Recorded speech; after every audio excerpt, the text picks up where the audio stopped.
बिस्मिल्लाहिर्रहमानिर्रहीम, अस्सलाम वालेकुम एंड गुड मॉर्निंग कहेंगे आपको तमाम देखने वाले जो इस वक्त सुबह का आगाज़ कर चुके हैं या पाकिस्तान से बाहर जो लोग देख रहे हैं और उनकी सुबह जो है वो बहुत पहले हो चुकी थी या थोड़ी देर बाद होगी, उनको अस्सलाम वालेकुम मेरी तरफ से आपको वेलकम करेंगे। मेरा नाम आयशा यूसुफ है और आप सबसे आगे देख रहे हैं। मेरा नाम अना महमद है। मैं थोड़ी देर परेशान हो गई आयशा, नहीं मैंने कहा आयशा इसके बाद कुछ और भी कहने वाली है।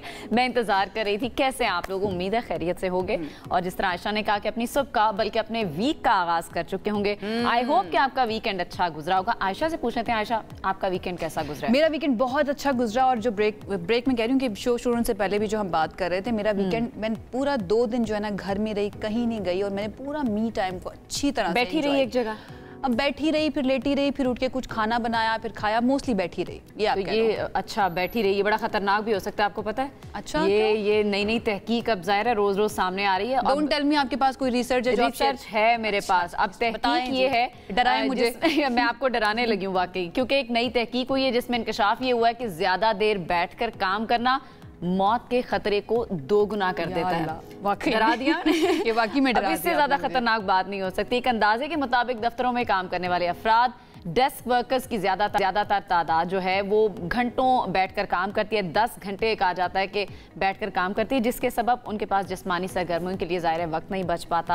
अच्छा, माहिरीन के मुताबिक ज्यादातर वक्त बैठकर गुजारना ज़रूरत से ज्यादा चीनी और तंबाकू के इस्तेमाल जितना ही खतरनाक है।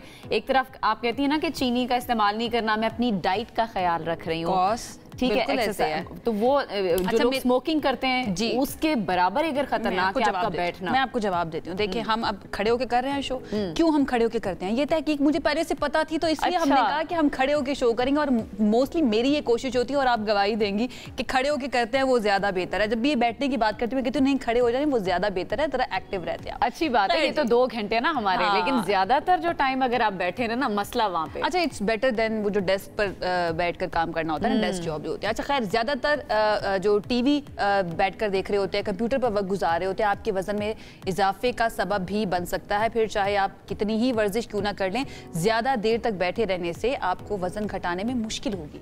बैठकर वक्त गुजारना बेचैनी और चर्बी को हजम करने के अमल में मुज़र सेहत मुरतब होता है, जिससे अमराज़े क़ल्ब का खतरा भी बढ़ जाता है, मतलब दिल के मसले भी हो जाते हैं। और दिन का ज्यादा हिस्सा बैठकर जो गुजारते हैं, दिल के मसले, दिल एक ही होता है, उसके अंदर बहुत सारे मसले होते हैं। अब आप बताएं कौन से वाले मसले की बात? नहीं, मैंने कहा दिल के और भी मसाइल हो सकते हैं जो I don't know, आजकल मुझे नहीं पता। आप बताएं, आपके भाई के साथ कोई मसले तो नहीं चल रहे दिल के? नहीं अच्छा जी, लेकिन एहतियात करनी है आपने। माहिरीन ये कह रहे हैं कि ज्यादा देर तक बैठकर वक्त नहीं गुजारना चाहिए और छोटी छोटी ब्रेक्स बीच में ले लें तो वो बहुत ज्यादा बेहतर हो जाएगा। और अगर आप ज्यादा देर बैठ के गुजारेंगे तो जो इंसुलिन होती है ना, उसकी जो मिकदार है वो ऊपर नीचे हो सकती है आपकी बॉडी के अंदर, जो कि आपके लिए अच्छी नहीं है। तिब्बी माहिरीन की राय है कि हर वो घंटा जो बैठ कर गुजारा जाएगा वो डायबिटीज टाइप 2 का खतरा 22% तक बढ़ा सकता है। अंदाजा करें। ये तो बैठे बैठे हमें एक आम लोग जो ज़्यादातर बैठते हैं उनको एक नई टेंशन पड़ जाएगी। अब देखिए नई तहकीक सामने आ गई, लेकिन ये आपकी सेहत के लिए ज़रूरी है। कमर और हड्डियों से दर हकीकत उस हवाले से भी मसाइल हो सकते हैं। घुटने के मसाइल बहुत ज़्यादा लोगों को होते हैं। 10 घंटे या इससे ज़्यादा वक्त बैठकर गुजारने वाले अफराद में कमर दर्द का खतरा बहुत ज़्यादा। अच्छा, मैं पता है किन लोगों के बारे में सोच रही हूँ, उन लोगों के बारे में जो इस तहकीक को बहुत ज़्यादा सीरियस लेंगे। वैसे लेनी चाहिए, सबसे पहले तो मैं ये बता सारी तहकीक सीरियस लेने वाली होती है। आप बैठे बैठे आपको तहकीक याद आया और आपको उठ के जो है ना चलना शुरू कर दें। खैर, अगर ऐसा हो जाता है तो ये बहुत अच्छा रूटीन बना लेनी चाहिए मेरे ख्याल से। वॉक करने की तो वैसे ही रूटीन होनी चाहिए, चाहे कोई मोटा है, चाहे कोई छोटा है, चाहे जो भी मसले हैं आपके साथ, वॉक करने। अच्छा, हमारी लिफ्ट अक्सर बंद हो जाती है ऑफिस की, तो हमें मुसीबत पड़ी हुई होती है कि 4 अब आप पोल खोलना शुरू कर रही हैं, बस कर देते हैं, आगे बढ़ जाते हैं। आगे एक बहुत ही इंपॉर्टेंट और बहुत ही कंसर्निंग खबर जो है ना वो अपने तक हमें पहुंचानी है, जो कि हमारे दिल के भी बड़े करीब है और बड़ा अफसुर्दा कर देती है जब भी हमारे सामने आती है। वो खबर है गजा से, जो कि इस वक्त लहू लहू है। आर्जी जंग बंदी जो है वो उसमें एक वक्फा खत्म होने के बाद इसराइली बमबारी जो है ना वो एक मरतबा फिर से शुरू हुई है, जिसके नतीजे में 63 फ़लस्तीनी अब तक जाँ भाग हो गए हैं। 6 फ़लस्तीनी भूख की वजह से चल बसे हैं। गजा में जो शहीद फलस्तीनी हैं उनकी तादाद 59,733 हो चुकी है। और अमेरिकी सदर ट्रंप का बयान जो है ना वो भी इस सिलसिले में सामने आया और उन्होंने बड़ा इंपॉर्टेंट स्टेटमेंट उन्होंने कहा है कि इसराइल के जंगबंदी बातचीत से निकलने के बाद नहीं जानता अब गजा में क्या होगा। हमास यरगमालियों को वापस नहीं करना चाहती। गजा के बारे में इसराइल ही फैसला करेगा। हम देखेंगे कि गजा में क्या होता है, ये अमेरिकी सदर कह रहे हैं। आलमी दबाव पर इसराइल ने गजा में इमदाद फराहमी की राहदारी खोल दी है और मिस्र से इमदादी सामान के ट्रक गजा पहुंचे और फलस्तीनियों में इमदाद की तकसीम की गई। मिस्र के हवाले से ये भी हमने देखा कि वो समुंदर के जरिए जो है वो इमदाद पहुंचा रहे हैं, बोतलों में भर के दालें और ऐसी चीज़ें जो जल्दी ख़राब नहीं होने वाली, ताकि उन तक जल्द से जल्द इमदाद पहुंच सके। और ऐसे भी हमने देखा है कि वो इमदाद पहुंच भी रही है, समंदर की लहरें उसको बहा के लेके जा रही हैं। अल्लाह ताला असबाब बनाने वाला है जनाब, ये बहुत ज़्यादा ज़रूरी है। अच्छा, एक और चीज़ मैं देख रही थी, एक अमेरिका के कांग्रेसमैन है, उनकी जानिब से एक स्टेटमेंट आया कि आप जो हमास को उन्होंने मुखातिब करके कहा कि आप जब तक यरगमालियों को नहीं छोड़ेंगे तब तक आपने ऐसे ही स्टाफ करना है। तो दिस इज़ वेरी इंपॉर्टेंट। दुनिया देख रही है लेकिन दुनिया खामोश तमाशाई बनी हुई है। अब कुछ स्टेटमेंट्स जो हैं वो आना शुरू हो तो चुकी हैं इस तरह से कि हम गजा को जो है ना वो तस्लीम कर लेंगे या कुछ अरसे के बाद जंगबंदी हो जानी चाहिए। लेकिन अब जंगबंदी करने के लिए बचेगा कौन, ये कुछ समझ में नहीं आता है। तो ये खबर जो है ना गजा से आ रही है और इस वक्त सिचुएशन इस तरह की है कि शर्मिंदगी महसूस होने लगी ये खबर देते हुए भी, क्योंकि हमारा काम खबर देना है, आपको अवेयर करना है, आपको अपडेट करना है, वो हम करते जाते हैं। लेकिन उसके बावजूद बहुत ही महसूस करते हैं जब भी हम ये खबर अपने नाजरीन तक पहुंचा रहे होते हैं। समझ नहीं आ रहा होता कि इसके अलावा आगे बढ़कर और हम क्या कर सकते हैं। बरसरे इक़्तिदार जो लोग हैं ये उनकी जिम्मेदारी बनती है कि वो आगे बढ़े और कोई ऐसा फैसला करे, कोई ऐसी जो है ना ऐसा इकदाम करे जिसके नतीजे में जो फलस्तीनी हैं, जो गजा के रहने वाले हैं, जो बच गए हैं वहाँ पर, उनकी जिंदगी जो है ना उनको बचाया जा सके। बिल्कुल। आगे बढ़ जाते हैं, आगे बढ़ जाते हैं जी। रवां साल अरबईन के लिए ज़ायरीन सड़क से ईरान और इराक नहीं जा सकेंगे। वफाकी हुकूमत ने पाबंदी आयद कर दी है और ज़ायरीन हवाई सफ़र के जरिए इराक और ईरान जा सकेंगे। वज़ीर दाखिला मोहसिन नकवी ने कहा है कि मुश्किल फैसला अवाम के तहफ़्फ़ुज़ और कौमी सलामती के मफाद में किया गया है। बिल्कुल ऐसे ही वज़ीर आज़म शहबाज शरीफ से मोहसिन नकवी की मुलाकात हुई। बलूचिस्तान में अमन व अमान की जो सूरत हाल है और ज़ायरीन के लिए जो नई पॉलिसी बनाई गई है उसके ऊपर ब्रीफिंग भी दी गई है। अब PIA जो है वो ये कह रही है कि अरबईन ज़ायरीन के लिए खुसूसी परवाज़ें वो चलाने के लिए तैयार है और 8 से 11 अगस्त तक कराची से 4 खुसूसी परवाज़ें रवाना होंगी। नजफ से वापसी के लिए 18 से 21 अगस्त तक परवाज़ें शेड्यूल की गई हैं। तर्जुमान PIA ये बता रहे हैं कि तमाम परवाज़ों के लिए टिकट्स की फ़रोख्त भी शुरू हो चुकी है और ज़रूरत पड़ने पर मज़ीद परवाज़ें भी शेड्यूल की जाएंगी। अब कहा जा रहा है कि ये जो इस वक्त अमन अमान की सूरत हाल है, सिक्योरिटी सिचुएशन है, उसको देखकर ये फैसला किया गया है। डेफिनेटली जैसे ही सिचुएशन कंट्रोल में आएगी तो दोबारा से जो एक रिवायती रास्ता है या रिवायती तरीक़ाकार है जाने का, पैदल जाने का, उसको भी खोल दिया जाएगा। We certainly hope so. आगे बढ़ते हैं जी और आगे बढ़कर कुछ ज़रा मौसम की बात कर ले। मौसम की सूरत हाल क्या है? आपको पता है कि 4 स्पेल जो है ना वो गुजर चुके हैं मानसून के। इतनी ज़्यादा बारिश हुई है, खतरनाक स्पेल, इतनी ज़्यादा बारिशें हुई हैं कि कई जाने भी ले चुकी हैं और लोग सम प्लेसेस पर हमने देखा है कि डर भी चुके हैं बारिशों की वजह से। लेकिन एक मरतबा फिर से अब पेशगोई कर दी गई है कि मुल्क भर में आज से बारिशें होंगी। इस्लामाबाद समेत पंजाब, सिंध, KPK में बादल बरसेंगे। खित्ता पोटोहार की बात करें, कश्मीर और गिलगित बल्तिस्तान, वहाँ पर भी मूसलाधार बारिश का इम्कान है। अच्छा, पहाड़ी इलाकों में लैंडस्लाइडिंग का अगेन फिर से खदशा है। बारिशों के बायस कच्चे मकानात और मखदूश इमारतों को भी नुकसान की वार्निंग जारी कर दी गई है। वंस अगेन एक मरतबा फिर से उन इमारतों को मेरे ख्याल से खाली करने के लिए जिनकी वार्निंग जारी की गई है उन लोगों को खुद भी एहतियात चाहिए और हुकूमत की वार्निंग्स को संजीदा आप ज़रूर लें, क्योंकि जितने नुकसान अभी तक हो चुके हैं वो आपने हम सब ने देख लिए हैं। तो मेरे ख्याल से इन वार्निंग्स को अब सीरियस लेना चाहिए। एक और नुकसान की बात करूँ, बता दूं जरा, वो नुकसान क्रिकेट नुकसान की ही बात है। मैं नुकसान की बात बताना चाहूंगी और सीरियस होकर जरा इस पे बात करेंगे कि नुकसान जो है ना क्रिकेट का है और भारत जो है ना वो पूरी कोशिश कर रहा है कि हर तरह से क्रिकेट को नुकसान पहुंचाया जा सके। जेंटलमैन्स गेम कहा जाता था इस क्रिकेट को और इस गेम को।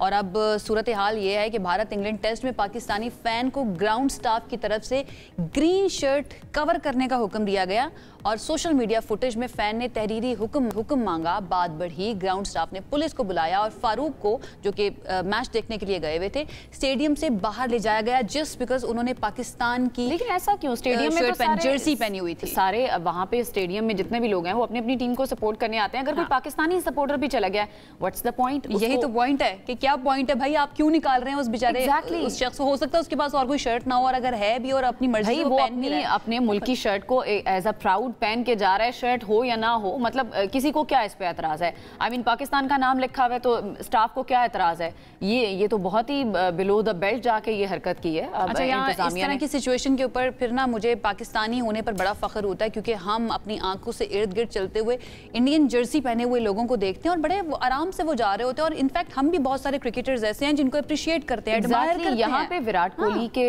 फैंस हैं और वो उनको फॉलो करते हैं, उनकी शर्ट्स पहनते हैं। हम पाकिस्तान में होके ये हरकत नहीं करते, लेकिन भारत तो फिर भारत है, जाहिर है उनकी आशीर्वाद और उनके हुक्म पर ही हो रहा है। भारत में भी नहीं हुआ है। एग्जैक्ट, मैं वही कह रही हूँ ना, उनके आशीर्वाद और हुक्म पे शायद हो रहा है। इंतजामिया को शायद ये कहा गया होगा या आई डोंट नो, वो अपनी तरफ से करें। बहरहाल बड़ी ऐसी हरकत है कि जिस पे आवाज़ उठानी चाहिए, और मेरे ख्याल से जिस शख्स को बाहर जाने का कहा गया उसने भरपूर आवाज़ उठाई है, उसने वीडियो बनाई है, उसने कहा मैं पोस्ट करूंगा, आप मुझे रिटर्न में दें। अब देखना ये है ना कि इस वीडियो के ऊपर कुछ होता भी है, कोई एक्शन लिया भी जाता है या नहीं लिया जाता। तो इस तरह की जो है ना उसके अंदर हम ये कह सकते हैं कि क्रिकेट का बहुत ज़्यादा नुकसान हो रहा है। आप ये देखें कि वो पाकिस्तानी होने के बावजूद वो मैच देखने के लिए गया था, क्योंकि उसको क्रिकेट से मोहब्बत है। वो ये नहीं देखता कि कौन सी टीमें खेल रहे हैं, वो सिर्फ पाकिस्तान का मैच देखने के लिए नहीं जा रहा होता। पर लेट्स सी, आई होप इसके ऊपर एक्शन लिया जाए, क्योंकि अगर ये सिलसिला चल निकला तो फिर ये पूरी दुनिया के अंदर हम देखेंगे। खैर जी, हमारी सियासत के अंदर बात जो है ना वो भी दूर तक चलती रहती है। क्या है बताएं, सियासत की जरा बात कर लेते हैं। हुकूमत की इत्तेहादी जमात पीपल्स पार्टी को MQM पाकिस्तान की जानिब से इस वक्त कड़ी तनकीद का सामना है।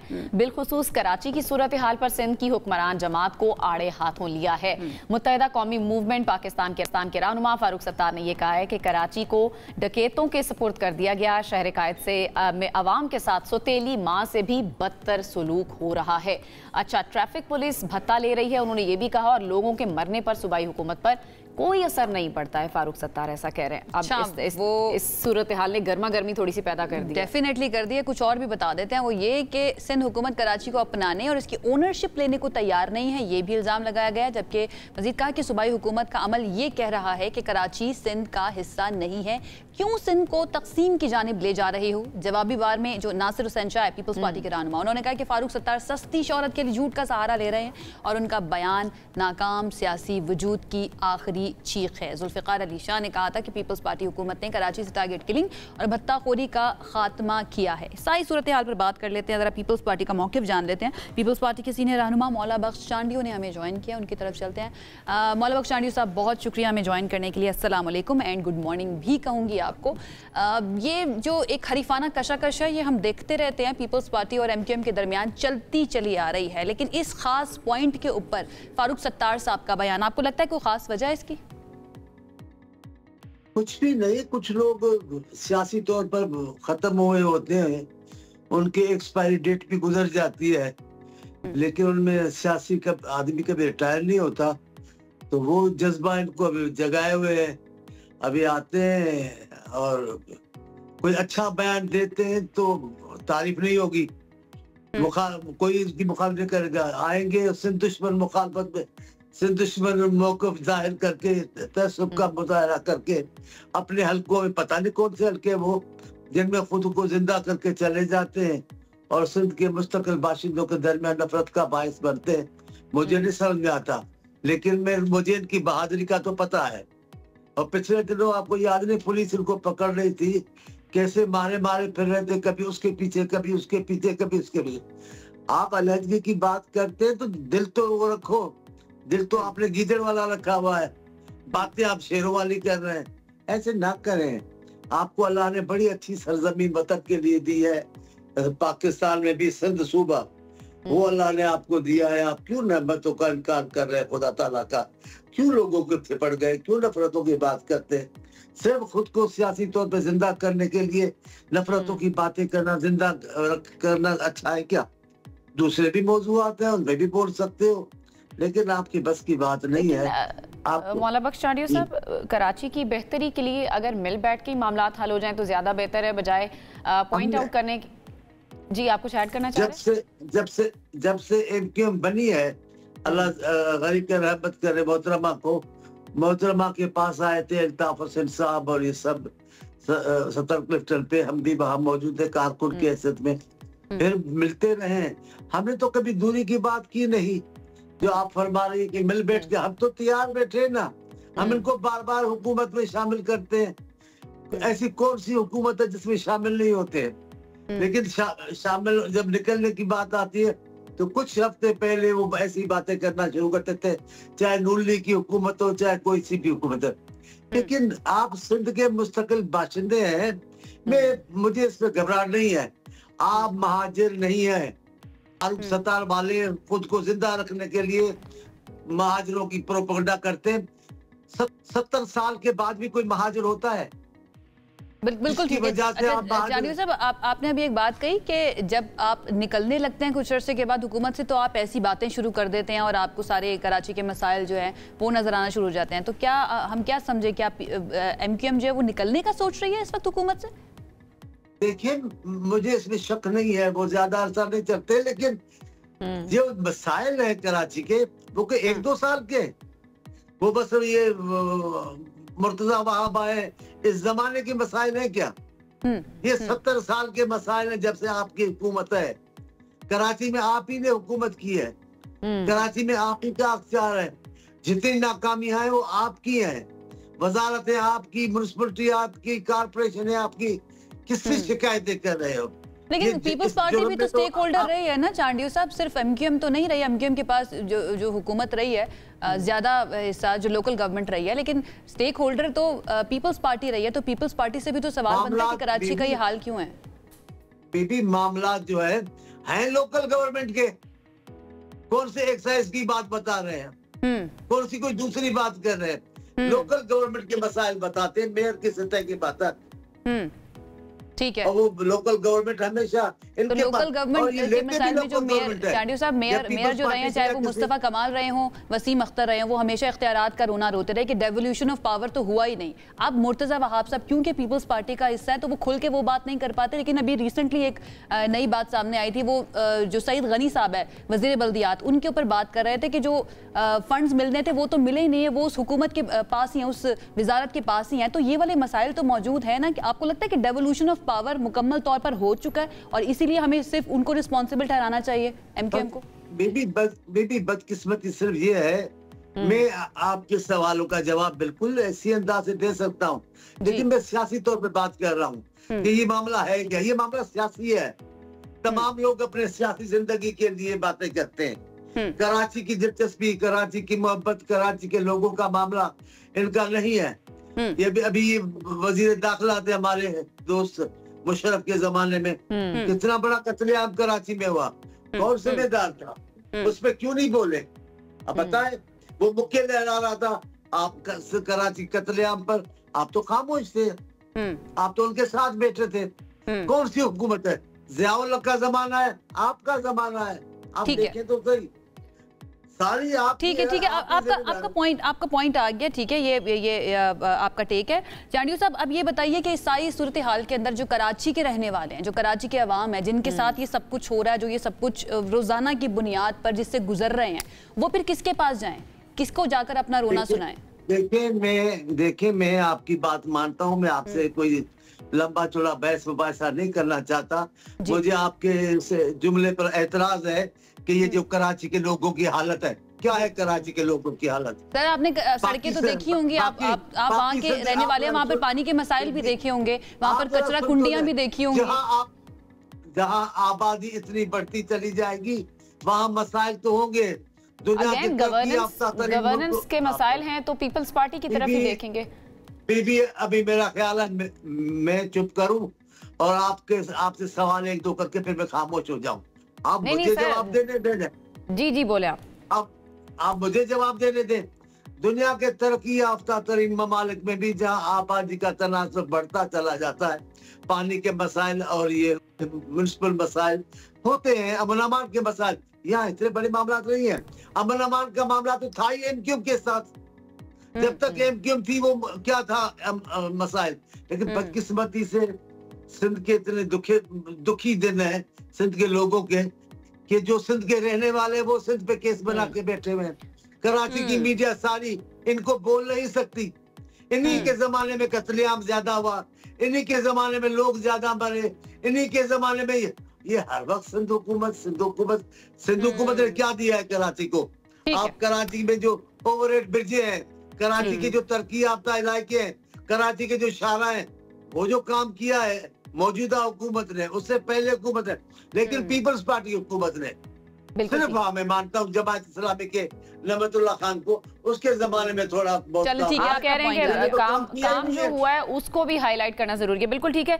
एक तरफ ये मामला है कि एमक्यूएम पीपल्स पार्टी पे तनकीद करी है सिंध के हवाले से, लेकिन दूसरी तरफ गवर्नर पंजाब सलीम हैदर ने मरियम नवाज को, वजीर आला पंजाब है, उनको खत लिखा है और उन्होंने कहा है कि सैलाबजदा इलाके हैं उनको आफत ज़दा करार दिया जाए, और पंजाब हुकूमत इस पर नाराज हो रही है कि अज़मा बुखारी ने इस पर सख्त रद्द अमल भी दिया है। आप कह रहे हैं कि एमक्यूएम उधर ना बताए पीपल्स पार्टी को, इन चीज़ों की निशानदेही ना करे, लेकिन दूसरी तरफ गवर्नर जब इस चीज़ की निशानदेही कर रहे हैं तो पंजाब हुकूमत भी इस पर नाराज हो रही है। हमने कभी भी नहीं कहा कि गलतियों की निशानदेही ना करें, हमने कभी नहीं कहा, लेकिन ये जहन में रखें जिस भी जमाने में उन्होंने निशानदेही की है उसमें ये हमारे साथ होते हैं, हमारी हर हुकूमत में हमारे साथ रहे हैं और बाख्तियार रहे हैं, और जिन इलाकों के जिन शोबों के मसाइल है ये वजारतें ही वो लेती हैं, दूसरी वजारत लेते भी नहीं। इनको आप ना दें, ये लोकल गवर्नमेंट कयामत करते, मरसिया पढ़ते, मजलिसें करवाते कि हमें नहीं मिली लोकल गवर्नमेंट, है मामला इनका लोकल गवर्नमेंट। लेकिन मैं इतना ज्यादा नहीं जाता, मैं सिर्फ ये कहता हूँ कि खुदा का खौफ करें, आपका मुल्क है, आपका वतन है, पाकिस्तान है, सिंध है, क्यों इस मसाइल में पड़ गए हैं? अच्छा, ये गवर्नर पंजाब वाले मामले पर आपका क्या कमेंट होगा, आपका क्या टेक होगा?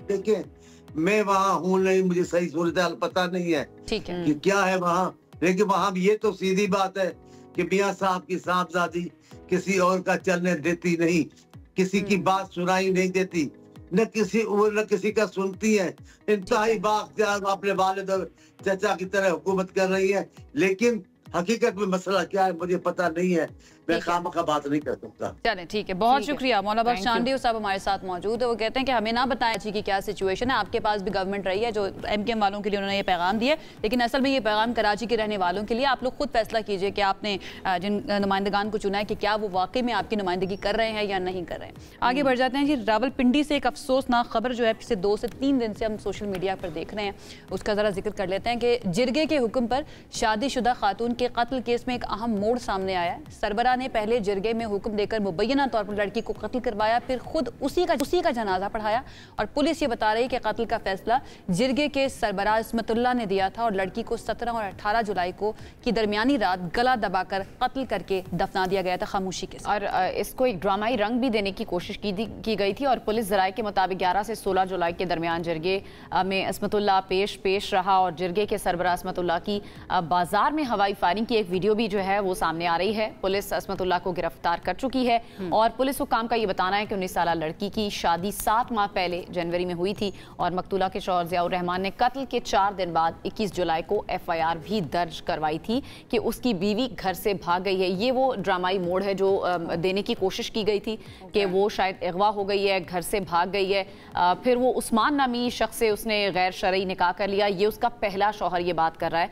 लेकिन ये सारा मामला है क्या, इस पर ज़रा तफसील से बात कर लेते हैं। मोहम्मद ज़रीफ हमारे नुमाइंदे हमें ज्वाइन कर रहे हैं। ज़रीफ, ये वाक़ई के सबसे पहले तो इसकी तफसीलात बताइए। पहले कहा जा रहा है कि एक शख्स से उसका निकाह हुआ, फिर उसने दूसरा निकाह किया गैर शरई तौर पर, ये सारा मामला क्या है? बहुत शुक्रिया अनम, अपने प्रोग्राम में बात करने का मौका दिया।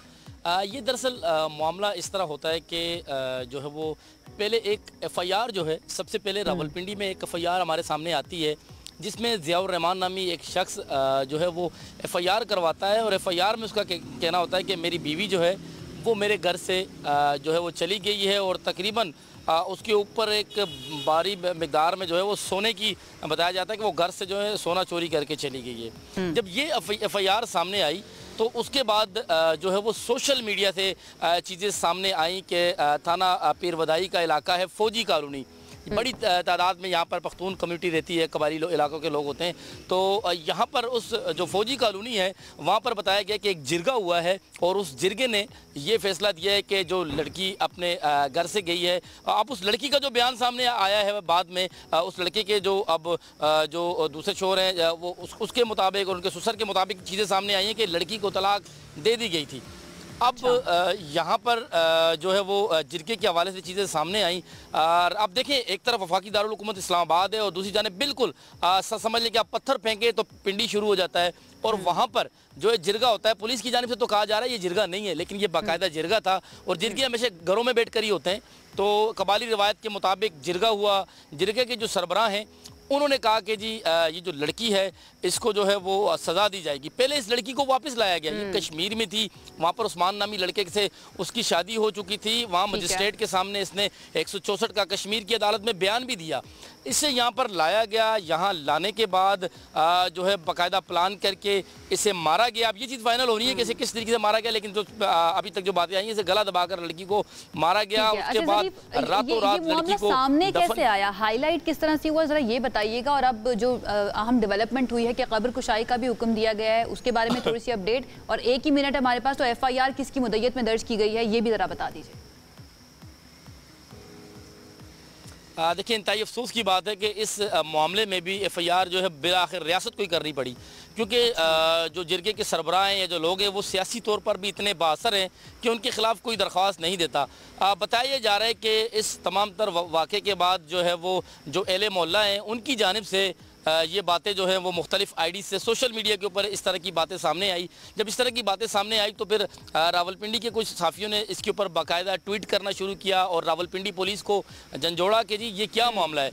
उसके बाद पुलिस ने जब इस मामले की तहकीकात की, जब तहकीकात की तो उसके बाद ये जो है वो मामला जैसे जैसे खुलता गया। आपको पता है कि जब कत्ल या इस तरह की चीज़ छुपती तो नहीं है, जैसे जैसे मामले को कुरेदा गया एक से एक कड़ी मिलती गई। और फिर जो वाक़े के तमाम तर शवाहिद थे वो यही बता रहे थे कि इस लड़की को कत्ल किया गया। जब गोरखन को पकड़ा गया, कब्रस्तान कमेटी वालों को पकड़ा गया, CCTV फुटेज चेक की गई तो यहाँ तक बताया गया कि इस लड़की की नाश को एक जो लोडर रक्षा होता है उसके ऊपर लाया गया। लाल कपड़ा उसके ऊपर पड़ा हुआ था।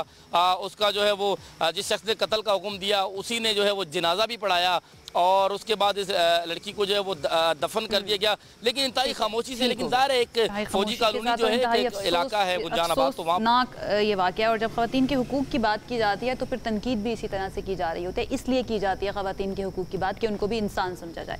ज़रीफ, बहुत शुक्रिया आपका, आपने हमें अपडेट किया सारे मामले के बारे में। सबसे आगे में यहाँ पर वक्त हुआ एक ब्रेक का, हम अभी वापस आ रहे हैं। Stay with us. Welcome back. Program के सिलसिले को आगे बढ़ाते हैं। आपकी मुलाकात करवाने लगे हैं ऐसी ज़बरदस्त मोटरसाइकिलिस्ट से जो कि ट्रैवल ब्लॉगर भी हैं, आर्टिस्ट भी हैं, नए नए एडवेंचर कर रही होती हैं और साबित कर रही हैं कि आज़म मजबूत और जज्बे जवान हो तो ज़िंदगी का भरपूर लुत्फ़ उठाया जा सकता है। यंग भी हैं और इसके साथ साथ जब ये कहती हैं कि मेरा दिल करता है मैं अपनी बाइक निकालती हूँ, 70 को किक मारती हूँ और मैं पहुँच जाती हूँ नॉर्दर्न वाली साइड्स पर, वहाँ पर जाकर एंजॉय कर रही होती हूँ। कौन है जी हमारे साथ? जी, हमारे साथ लाहौर से ताल्लुक़ रखने वाली बरीरा खान हैं जो बाइक पर अकेले सफ़र करती हैं और आर्ट की शौकीन भी हैं। वो भी अपना शौक ज़ाहिर साथ साथ पूरा कर रही होती हैं। बरीरा खान अपनी 70 बाइक पर पाकिस्तान के खूबसूरत इलाकों की सैर करती हैं और ज़ाहिर है आपको और हमें भी साथ साथ सैर करवाती हैं, साथ में व्लॉगिंग भी कर रही होती हैं, इतने सारे काम कर रही होती हैं, फिर वो स्टडी भी कर रही हैं, साथ में वो जॉब भी कर रही हैं। आई डोंट नो वो कैसे मैनेज करती हैं, उनसे ज़रा बात कर लेते हैं। हमारे साथ इस वक्त उनसे सीख लेते हैं कैसे मैनेज करती है। मेरे से टाइम मैनेजमेंट नहीं पूरी होती। हमारे साथ इस वक्त स्टूडियोज के अंदर मौजूद है, उनको वेलकम करते हैं। अस्सलाम वालेकुम। वालेकुम अस्सलाम। कैसी हैं आप? अल्हम्दुलिल्लाह बेहतरीन। बेहतरीन नज़र भी आ रही, माशाल्लाह लुक आपका बड़ा अच्छा लग रहा है। अच्छा बरीरा, कहाँ से शुरू हुआ ये बाइक चलानी, कैसे सीखी? लड़कियां बाइक चलाती हुई आप तो वैसे कुछ नज़र आने लगी हैं, लेकिन इस तरह से एडवेंचर करती हुई मोटरसाइकिलिस्ट जो है ना वो हमें नज़र नहीं आती। इतनी छोटी सी उम्र में इतने सारे काम, कहाँ से आगाज़ हुआ? आगाज वो कहते हैं ना लोगों की लाइफ में पॉजिटिव मोटिवेशन होती है, मेरी लाइफ में नेगेटिव मोटिवेशन बहुत ज़्यादा थी। ये नहीं हो सकता, वो नहीं हो सकता, ये नहीं कर सकती, वो नहीं कर सकती, स्टीरियोटाइप्स को रौंदते हुए ऑलवेज, मतलब इम्पॉसिबल, नथिंग इज इम्पॉसिबल मेरी लाइफ का मोटो है और बस मैं उसी के मतलब आपको कोई चैलेंज करे तो आप उसको एज ए चैलेंज एक्सेप्ट करती हैं। तो आपको किसने चैलेंज किया था ये बाइक वाला, ट्रैवलिंग वाला? मेरे घर वालों ने। सबसे पहले वही होते हैं। अच्छा, तो रिबेलियस किड हैं आप अपने घर की, लेकिन उसके साथ साथ आपको पता है सपोर्ट भी तो चाहिए होती है ना कहीं घर वालों की। अगर तो घर से बिल्कुल ही आपने कहा कि मैं करके दिखाऊंगी, ये क्या क्या निकली? मुझे बिल्कुल भी सपोर्ट नहीं थी, शुरू में तो बिल्कुल भी नहीं थी। अच्छा।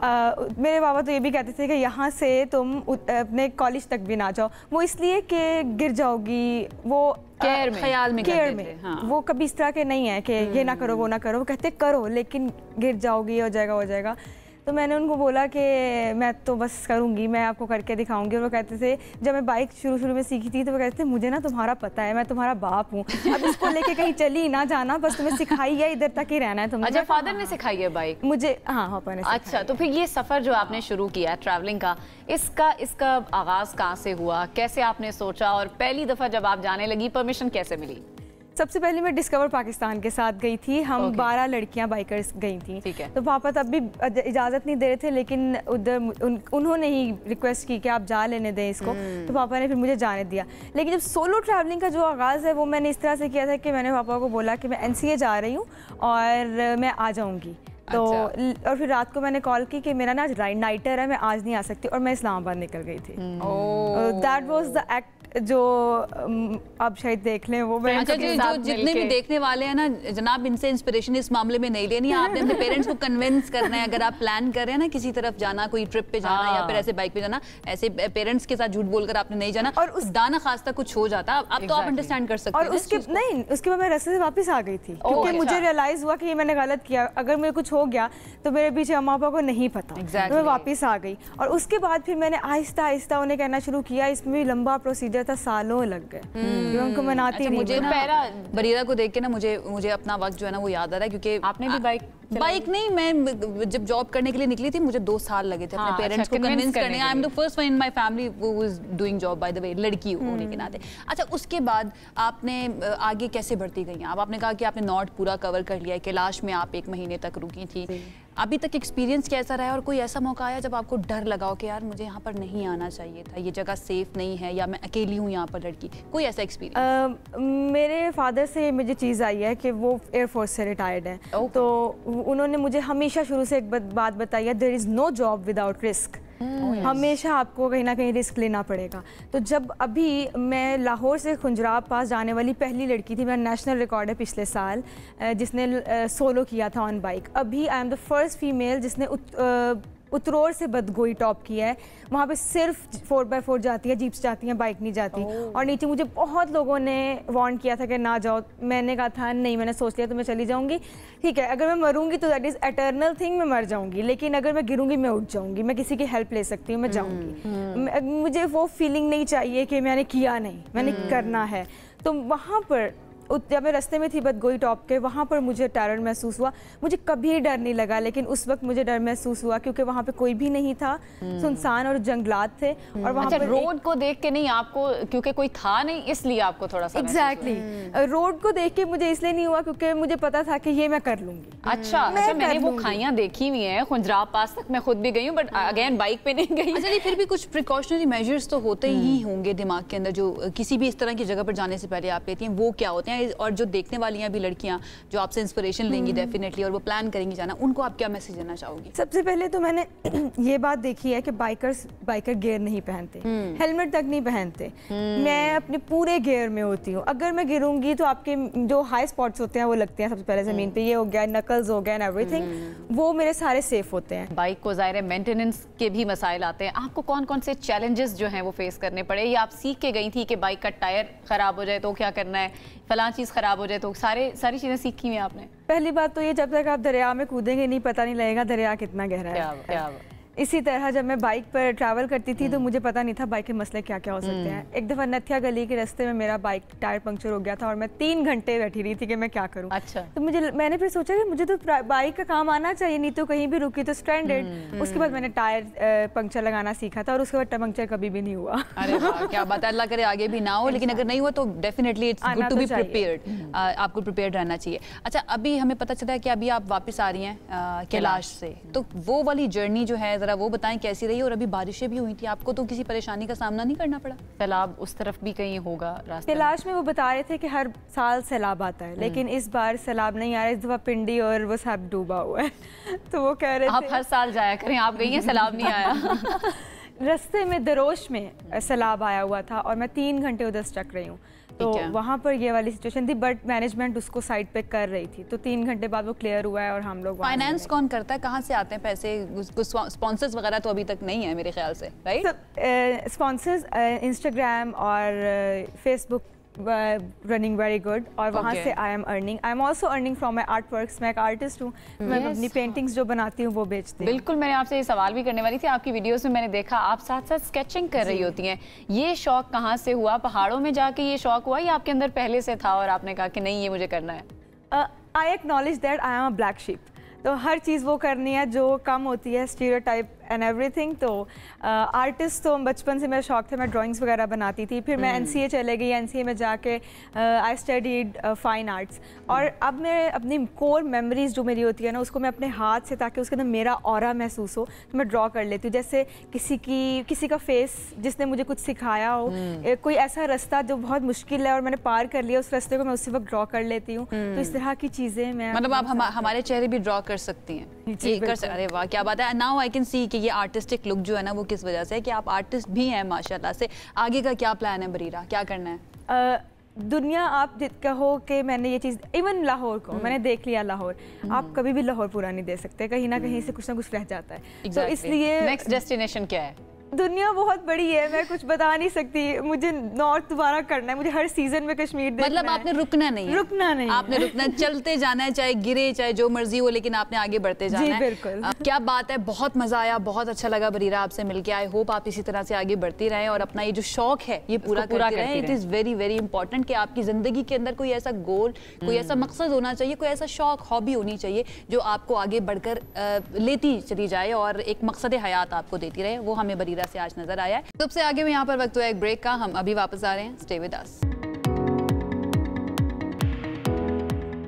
Welcome back. आज के दिन की मुनासबत के हवाले से थोड़ी सी हम बात करेंगे। हर साल 28 जुलाई को दुनिया भर में आलमी हेपेटाइटिस डे मनाया जाता है ताकि इस खामोश मगर ख़तरनाक बीमारी के बारे में आगाही पैदा की जा सके। इस दिन का जो मौजू है, हेपेटाइटिस का इलाज मौसर नहीं हो सकता है, ये याद दहानी करवाता है कि बर वक्त टेस्ट, बचाव और इलाज नहायत ज़रूरी हैं। और आलमी इदारा सेहत WHO के मुताबिक दुनिया भर में 35 करोड़ से ज़ायद अफराद हेपेटाइटिस में मुब्तला हैं और हर साल 11 लाख से ज़्यादा लोग इसकी पेचीदगियों के बायस जान की बाजी हार जाते हैं। ये बड़ा नंबर है वर्ल्ड वाइड अगर हम बात करें, बहुत बड़ा नंबर है। उसके साथ साथ पाकिस्तान के लिए बड़े खतरे की बात है क्योंकि पाकिस्तान में बहुत प्रेवलेंट है, ये बहुत तेज़ी के साथ फैलता है और इतना ज़्यादा सीरियसली इसको लिया नहीं जाता। अब इसकी वजह क्या है?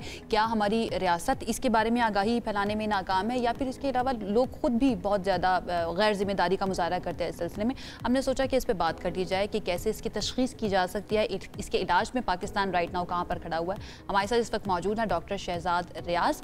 उनकी तरफ चलते हैं, उनको वेलकम करते हैं। अस्सलाम वालेकुम डॉक्टर साहब, how are you? Thank you, fine. Thank you for joining us. सबसे पहले तो ज़रा हेपेटाइटिस के बारे में बताइए कि ये कितने किस्म का होता है और पाकिस्तान के अंदर राइट नाउ इसकी क्या सिचुएशन है? जो हेपेटाइटिस है बेसिकली इसका लफ्ज़ी तर्जुमा तो यह है कि जिगर की सोजिश, और इसकी जो कॉमन रीज़न है वो इन्फेक्शन होती है।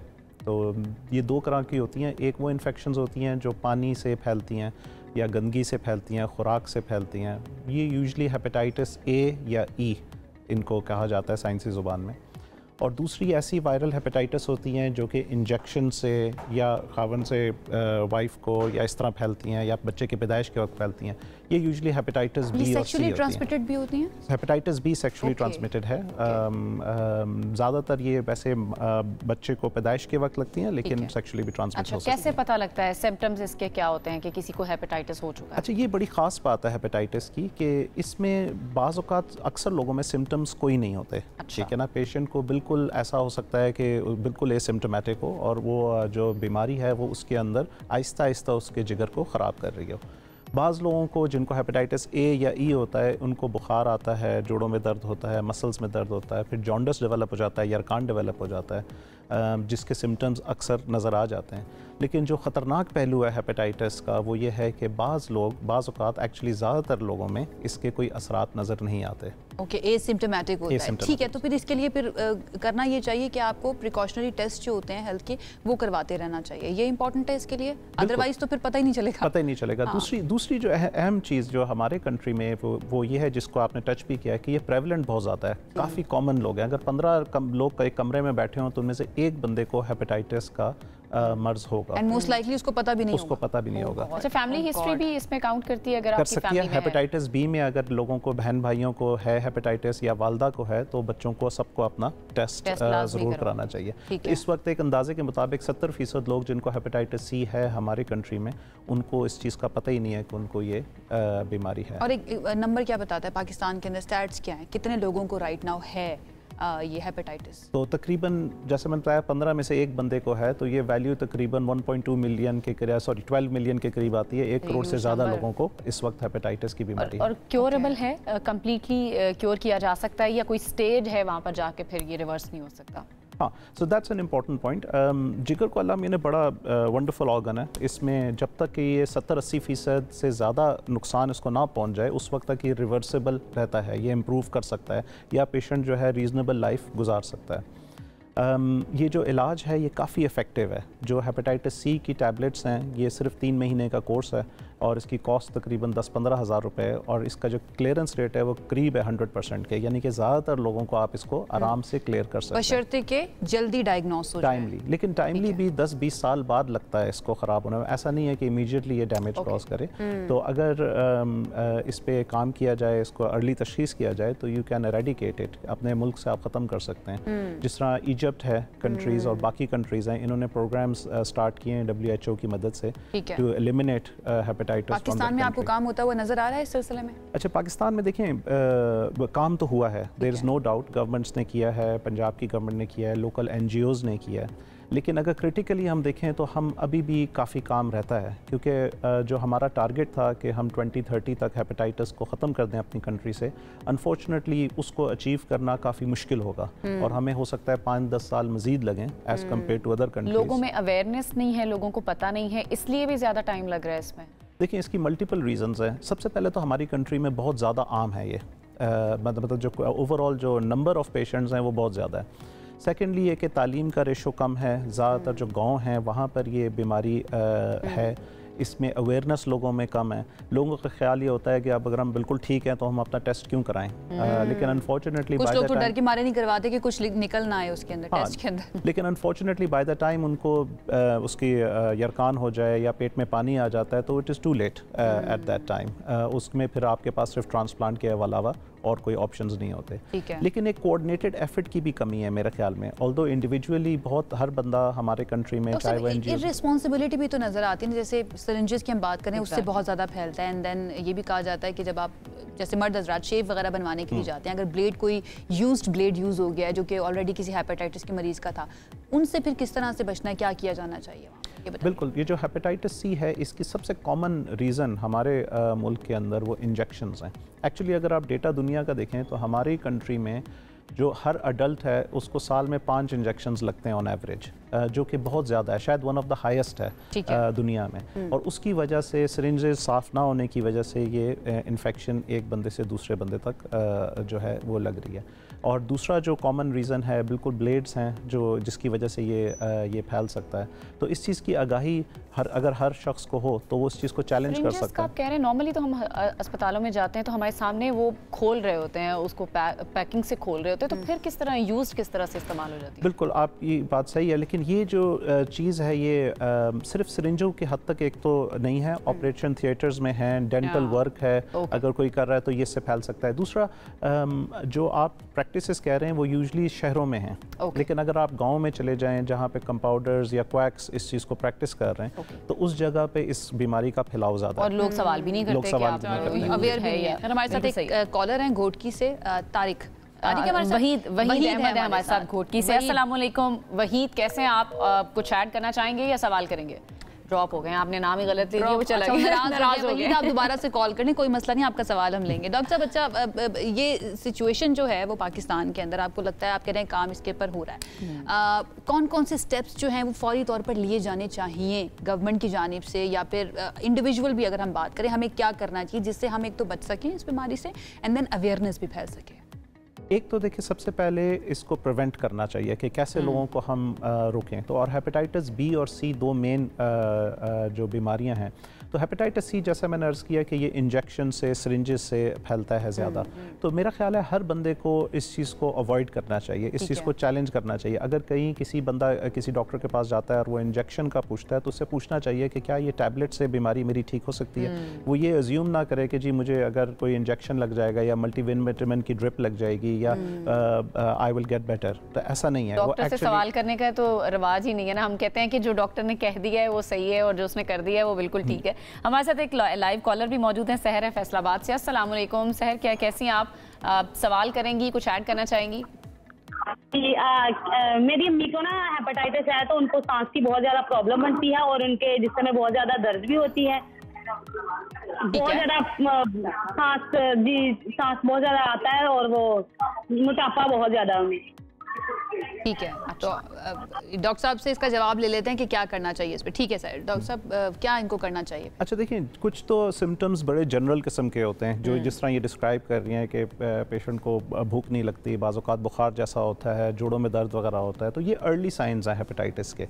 इनको टेस्ट का हेपेटाइटिस का करवा के उसका जो स्पेसिफिक ट्रीटमेंट है वो देना चाहिए। ठीक है। जो ख़तरनाक सिम्टम्स हैं हेपेटाइटिस के, वो एडवांस जो सिम्टम्स हैं उनमें पेट में पानी का आना, खून की उल्टी का होना, मदोशी बेहोशी का होना, वज़न का कम होना, कैंसर का डेवलप होना या पीलिया का बहुत ज़्यादा डीप हो जाना, ये ज़्यादा ख़तरनाक साइंस हैं और यूजुअली अगर ये डेवलप हो जाएं तो ये इरिवर्सिबल होते हैं। लेकिन जो अर्ली साइंस हैं उनका जो ट्रीटमेंट, अर्ली ट्रीटमेंट अगर किया जाए हेपेटाइटिस का तो इन और ट्रीटमेंट की आप बात करें, लास्ट में ज़रा ये बता दें कि जो हेपेटाइटिस जिनका बिगड़ जाता है उनका इलाज कितना मुश्किल है एक तो, और एक्सपेंसिव कितना है? हाँ, तो अर्ली ऑन जैसे मैंने अर्ज़ किया, इसका इलाज 10 से 15 हज़ार रुपये में आप बिल्कुल इसको एरेडिकेट कर सकते हैं। और लेटर ऑन अगर आपको ट्रांसप्लांट की ज़रूरत है तो इसका कॉस्ट जो है वो 50 से 70 लाख रुपए तक हो सकता है। यानी कि आप एक ट्रांसप्लांट की कीमत में आप 500 बंदों को प्रिवेंट कर सकते हैं करने के लिए। तो इसलिए मेरा ख्याल है गवर्नमेंट लेवल पे, ख़ास तौर पे NGOs लेवल पे प्रिवेंशन पे ज़्यादा जोर देना चाहिए, अवेयरनेस पे ज़्यादा होना चाहिए। एक और आप लोगों की तवसत से एक मैं बात करूँगा हेपेटाइटिस बी के हवाले से, क्योंकि ये सेक्सुअली ट्रांसमिटेड है, आप खावन से वाइफ को लग सकता है और ये हमारे जो माशरे है इसमें इस चीज़ को मायूब समझा जाता है, बात नहीं की जाती। लेकिन इसका टेस्ट हर बंदे का होना चाहिए, क्योंकि एक दफ़ा अगर खावन से वाइफ को लग गई बीमारी तो वो फिर नस्ल दर नस्ल चलती है, फिर वो वाइफ से बच्चों को जा सकती है और आगे जा सकती है। अब इसको कैसे रोका जाए, कैसे इसको इंश्योर किया जाए, तो क्योंकि हमारा जो माशरा है इस चीज़ की इजाज़त नहीं देता, स्टिग्मेटाइज कर देता है, तो मेरा ख्याल है इसका एक आसान तरीका ये है कि जिसको भी ID कार्ड मिले, ठीक है ना, या वो ID कार्ड अपना रिन्यू करने जाए तो हर बंदे के पास हेपेटाइटिस B-C का टेस्ट होना चाहिए। और अगर आप गवर्नमेंट लेवल पे देखेंगे तो that will be much more cost. Very good recommendation, बहुत शुक्रिया डॉक्टर साहब, थैंक यू सो मच। बड़ी अच्छे तरीके से आपने एक्सप्लेन किया सिचुएशन को पाकिस्तान के अंदर जो है। तो हमारा टेक अवे क्या है इस सेगमेंट से, वो ये कि जनाब सबको अपना टेस्ट करवाना है, क्योंकि हेपेटाइटिस जो है ना वो most of the time asymptomatic होता है। 15 लोग अगर बैठे हुए हैं तो इट इज़ मोस्ट लाइकली कि उनमें से एक इंसान को लाजमी हेपेटाइटिस होगा। तो सब अपने टेस्ट करवाइए और कोशिश कीजिए खुदा न खास्ता अगर किसी को है तो अर्ली स्टेजेस में पता चल जाए, ताकि उसका इलाज जो है ना वो भी आसान हो जाए। अच्छा जी, अगली स्टोरी जो है ना वो बहुत ही इंटरेस्टिंग है और मैं चाहूंगी, क्योंकि आनम इस्लामाबाद रावलपिंडी से हैं, तो वो जरा ये एक जो है ना आपके हिस्से में आती है। कितने अरसे से रह रही हैं इस्लामाबाद? मुझे साल होने वाला है, आप भी शिकार हो चुकी हूँ इस चीज का। आई डोंट नो, मैंने खाया नहीं है पता, लेकिन अफसोसनाक कि हमारे लिए ये तो खबर है और शॉकिंग भी इसलिए है कि इस्लामाबाद में गधे के जो फरोख्त है, और जानवर भी हमने वो फुटेज में देखे, वहाँ पे बंधे हुए हैं गधे और गोश्त भी फरोख्त हो रहा है। तो ये कितना खतरनाक हो सकता है। खाने पकाने के दुरुस्त तरीकों पर भी हम बात करेंगे, लेकिन साथ साथ हमने ये गधे के गोश्त के हवाले से प्लीज ये आप इसमें पार्टिसिपेट नहीं, मैं कहती हूँ कि मैं नहीं करूँ लाहौर में, क्योंकि ताल्लुक लाहौर से हमने बहुत सुनी हुई इस तरह की बातें। पाकिस्तान में पहले जो पता चला था वो लाहौर के हवाले से खबर ही आई थी, फिर लेकिन अब इस्लामाबाद के हवाले से भी आ गई है। संजानी की हदूद में गधे के गोश्त को फरोख्त करने की जो इत्तला मिलने पर 1000 किलोग्राम गधे का गोश्त और 45 के करीब जिंदा गधे बरामद किए गए हैं। पुलिस एहलकार के मुताबिक इस मामले पर एक चीनी शख्स को गिरफ्तार किया गया है, जिनसे इस हवाले से तफ्तीश की जा रही है कि ये गोश्त कहाँ और कैसे फरोख्त हो रहा है। अब ये भी सवाल है ना कि इन रेस्टोरेंट्स में जा रहा है, हम तो बड़ा फ्रीक्वेंटली जाते हैं रेस्टोरेंट्स में खाना खाने, हमें नहीं पता अभी तक हम क्या खा चुके हैं। मैं तो उस दिन से परेशान हूँ 2 दिन से कि ये हुआ क्या है, और पता नहीं किसी ने लाहौर वाले और इस्लामाबाद वालों के ऊपर तो अब बात की जा रही, कराची वाले भी बहुत खुश ना हो, वहाँ से भी कुछ ना कुछ ऐसी खबर आ ही जाएगी। मुझे लगता है, पता नहीं लगा सूरत-ए-हाल जो है वो ऐसे कि अब तब तक तफ्तीश जो है ना उसमें खातिर खा मालूमात अभी तक नहीं मिल सकी है कि कहाँ से आया था। पुलिस ये बता रही है कि इन गधों को पंजाब के मुख्तलिफ शहरों से एक फार्म हाउस हाउस में लाया जाता था और उनका जो गोश्त था उसको काट कर फरोख्त किया जाता था, जबकि खालें गवादर के रास्ते चीन सप्लाई कर दी जाती थी, जिन्हें मुबैना तौर पर कॉस्मेटिक्स बनाने के लिए इस्तेमाल किया जाता था। वो तमाम लड़कियाँ, वो तमाम ख़वातीन जो चाइना से अपनी कॉस्मेटिक्स लेकर आती हैं ना, उनके लिए अब ये खबर बड़ी इंपॉर्टेंट है। FIR जो है ना वो दर्ज कर ली गई है और इस सिलसिले में अब कार्रवाई भी की जा रही है। जितना हो सके कोशिश के बाहर से खाना ना ही खाएं, क्योंकि यू नेवर नो क्या हो सकता है क्या नहीं हो सकता। अवॉइड करिए। हम जानने की कोशिश करेंगे कि कौन से तरीके हैं जिनसे खुराक की ग़िज़ाई अज्जा को महफूज रखा जा सकता है और किन तरीक़ों से हम रोज़ाना अनजाने में मुख्तलिफ बीमारियों को दावत देते हैं।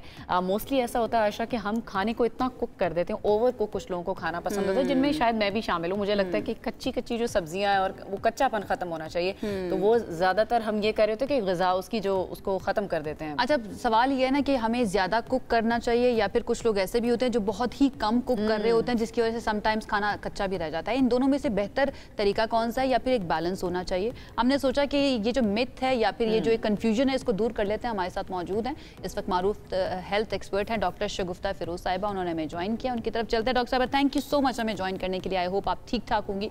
सबसे पहले तो ज़रा ये बताइए कि हम सब कॉन्टिनेंट के ख़ास तौर पर और पाकिस्तान के ख़ास तौर पर अगर बात करें, कौन कौन सी गलतियाँ कर रहे हैं अपने खाने पकाने के अंदर? जी, एक तो हम जो मसाले लेते हैं ना, वो मसाले ज़्यादातर अब हम डब्बों के लेने लग गए हैं और डब्बों के मसाले जो होते हैं वो मसाले नहीं होते।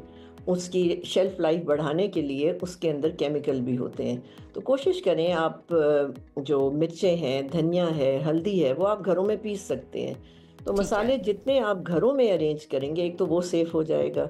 ये एक बड़ी हमारी गलती है। दूसरी गलती हमारी ये होती है कि हम मसाले को, सब्ज़ी को, दाल को, गोश्त को और घी को भूनते हैं। जब आप इन सारी चीज़ों को भूनते हैं तो मसाला रिएक्ट करता है दाल के साथ, चने के साथ, गोश्त के साथ और घी या ऑयल के साथ। फिर वो मसाला आपके अंदर मैदे के अमराज बनाता है। फिर वो मसाला आपका लिवर, फैटी लिवर करता है। अभी मेरे ख्याल है हेपेटाइटिस पे बात हो रही थी। हम पाकिस्तानी जो हैं, मेरा ख्याल है हर चौथा बंदा जो है इस वक्त फैटी लिवर से सफ़र कर रहा है और ये non alcoholic fatty liver disease कहलाती है। इसके अंदर हेपेटाइटिस आने के भी चांसेस बढ़ते हैं और इसका ताल्लुक बहुत ज़्यादा हमारे खाने पीने के तरीक़ों से है और खाने बनाने के तरीके के साथ। डॉक्टर साहब, किस तरह खाना बनाना किस तरह से चाहिए? लाइक कोई सब्ज़ी है फॉर सपोज, उसको कितनी देर पकाना चाहिए जो सेहत के लिए सही होगा? देखिए, हमें अपने कल्चर को चूँकि जहन में रखना है ना, तो उसका तरीका ये है कि आप पहले एक प्याज का मसाला तैयार कर लें, उसके बाद उसमें सब्ज़ी डाल के उसको दम पे रख दें। तो आपके सारे मसाले मौजूद होंगे, आपके टेस्ट में कोई फ़र्क नहीं आएगा। खाली आपको सब्ज़ी में पानी नहीं डालना, बहुत अच्छी बनती है और उसमें कोई जायका भी नहीं ख़राब मतलब होता। आप कहती कि भूनना नहीं चाहिए, आप ये कह रही भूनना नहीं चाहिए। अच्छा डॉक्टर साहिबा, मुझे हंसी इस बात पर आ रही है कि हमारे यहाँ पर तो कुछ डिशेस ऐसी हैं जिनका नाम ही भुने हुए से मशहूर है। भुना हुआ गोश्त, भुना हुआ कीमा, भुनी हुई सब्जी, तो फिर वो सब कुछ तो हमें साइड पर कर देना चाहिए। वो तो बिल्कुल गलत कर रहे हैं हम अपनी बॉडी के साथ, राइट?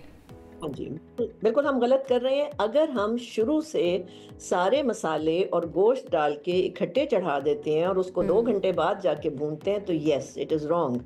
जैसे मैंने पहले जिक्र किया कि आप मसाला पहले बना लें और गोश्त को अलग से बॉईल करें। ये मैं अपने घर में बड़े सालों से प्रैक्टिस कर रही हूँ कि गोश्त अलग बॉईल किया जाता है और उसके बाद आप आखिरी 15 मिनट वो मसाला और गोश्त मिला देंगे तो इतनी कोई टॉक्सिक केमिकल्स उस खुराक में नहीं बनेंगे।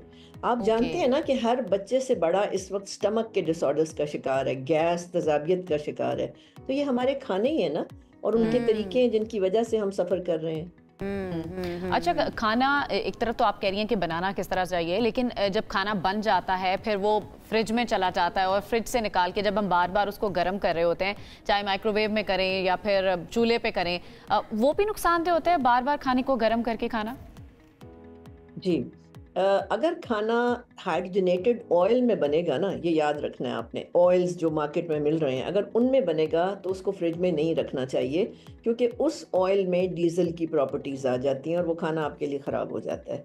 अगर खाना आप किसी कोल्ड कंप्रेस्ड ऑयल में, जैसे सरसों का तेल है या बटर है या देसी घी में बना रहे हैं तो फिर 1 से 2 दिन तक रखा जा सकता है, लेकिन बार बार उसको रीहीट करके आप वापस फ्रिज में नहीं रख सकते। अगर आपने निकाल लिया है तो आप उसको गर्म करें। डॉक्टर साहिबा, मुझे तो वो फिर निहारियाँ याद आ गई हैं, वो पाए याद आ गए, फिर वो जो हम साग बना कर रख देते हैं और वो महीनों पड़ा रहता है, बार बार तड़का और इधर उधर मैं कहाँ जाऊँ। मेरे अपने घर में समटाइम्स ऐसा होता है कि निहारी या पाए बना के जो फ्रीज कर दिए गए हैं, तो इसका मतलब है कि हम तो फिर जहर कंज्यूम कर रहे हैं अपनी बॉडी के लिए।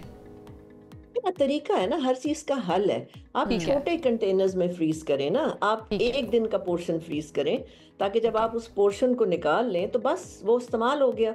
आप गर्म करके दोबारा नहीं रखना फ्रिज में, वो ये कह रही हैं। हाँ, ये कहना चाह रही हूँ कि आप उसको गर्म करने के बाद उसको दोबारा फ्रीजर में मत डालें बार बार। एक ऐसा पोर्शन बना लें जो आप निकाल लें, आप उसको इस्तेमाल कर लें। अच्छा, आपने कंटेनर की बात की कि छोटे कंटेनर्स में रख दें आप फ्रिज में बना के, लेकिन वो जो प्लास्टिक का इस्तेमाल है इटसेल्फ वो भी खतरनाक है। फिर कुछ लोग प्लास्टिक में माइक्रोवेव में रख देते हैं, गर्म तो चीज़ हो जाती है, लेकिन क्या प्लास्टिक माइक्रोवेव में रख के गर्म करना वो भी नुकसानदेह है? माइक्रोवेव में गर्म करना ही नुकसानदेह है। अब आपने अगर प्लास्टिक में डाल के गर्म कर दिया तो वो फिर आपने काफी खराबी मचा दी उस खुराक के अंदर, वो नहीं आप कर सकते। प्लास्टिक में स्टोरेज की एक मजबूरी है इस वक्त, क्योंकि हमारे यहाँ स्टील या और कोई ऐसा मेटल नहीं है जिसके यूटेंसिल्स मिल रहे हों जिनको आप यूज कर सकें, तो प्लास्टिक में स्टोर तो करने की मजबूरी है, या आप जिप लॉक बैग्स में डालते हैं। लेकिन आपने माइक्रोवेव में नहीं गर्म करना। उसका तरीका ये होता है कि आप उसको निकाल के 2-3 घंटे पहले रख दें। कोशिश करें कि जो खुराक आपने फ्रीजर में रखी है वो कोई 2-3 घंटे उसको दें कि वो रूम टेम्परेचर पे आना शुरू हो जाए।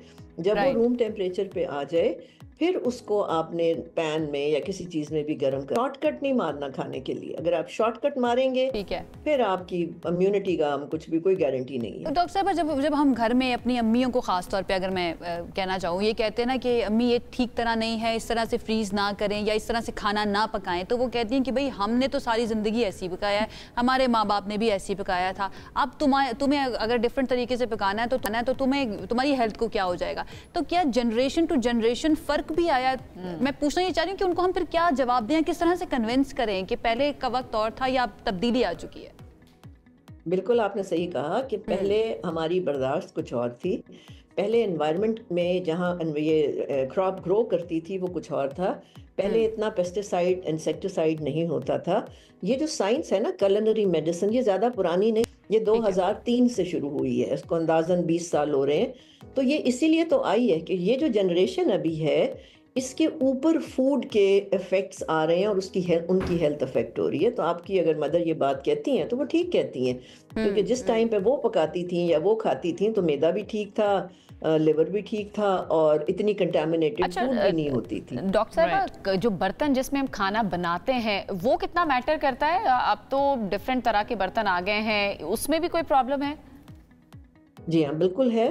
कभी भी जो होता है ना एल्युमिनियम के अंदर प्रोलॉन्ग कुकिंग नहीं करनी चाहिए, क्योंकि एल्युमिनियम की मेटल चिलेट होती है, यानी वो आपके खाने में शामिल हो जाती है। और जब वो खाने में शामिल हो जाती है तो एल्युमिनियम प्रूव हुआ है अल्जाइमर्स के अंदर कि ये आपका मेमोरी लॉस करता है। और आजकल आप बड़े यंग लोगों के साथ भी सुन रहे होते हैं कि जी मेमोरी इफेक्ट हो रही है। एक एल्युमिनियम मना है। दूसरा, प्लास्टिक के अंदर आपने प्लास्टिक के बोल्स में या किसी प्लास्टिक की चीज में आपने गर्म खाने नहीं रखने हैं। आइडियली हमारे कल्चर के मुताबिक तो क्ले, मिट्टी के देगची तो आइडियल है। अगर क्या आपने बात की, और उसमें पकाया हुआ खाना जो होता है ना, हम खुद उसके गवाह हैं कि वो टेस्ट ही डिफरेंट कर रहा होता है। बहुत शुक्रिया, बड़ा अच्छा आपने अच्छे तरीके से आपने एक्सप्लेन किया। डॉक्टर शगुफ्ता फिरोज हमारे साथ मौजूद थी। वक्त हुआ चाहता है एक ब्रेक का, आप हमारे साथ रहिए।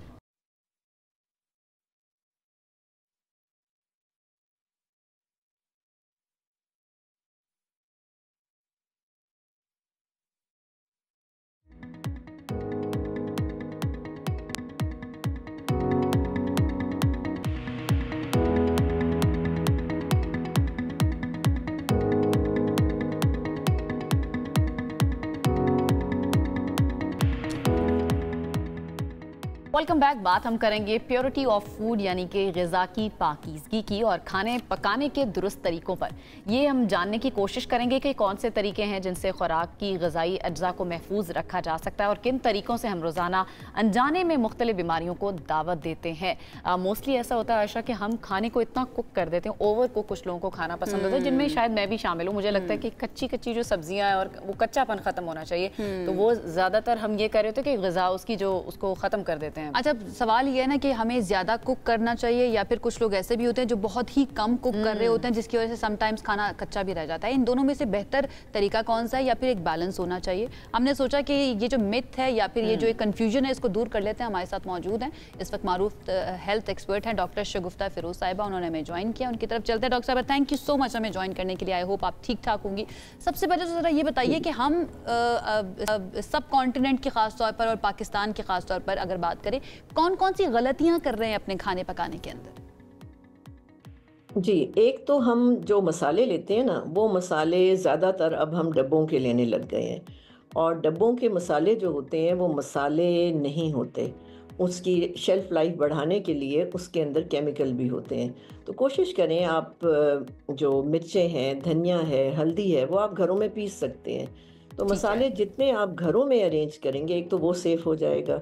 ये एक बड़ी हमारी गलती है। दूसरी गलती हमारी ये होती है कि हम मसाले को, सब्ज़ी को, दाल को, गोश्त को और घी को भूनते हैं।